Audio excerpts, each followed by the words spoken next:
You know, in today's game, we have all sorts of wedges to choose from, all the way up to 64 degrees. You know, Phil Mickelson is an expert using the 64, where you pretty much loft the ball up to the hole and it checks and stops and looks very impressive.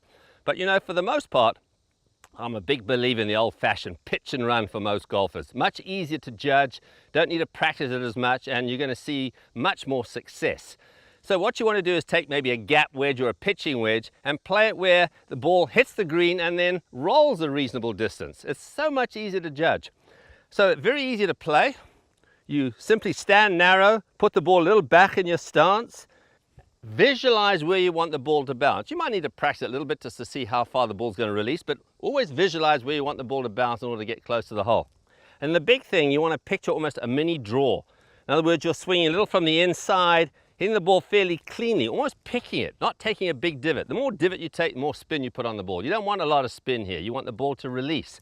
So I visualize this almost like an inside movement here, back square, back on the inside. It's almost like a little mini circle. If you can learn to do that and clip the ball, you'll be amazed at the consistency. Your pitching and your shots around the green will really improve.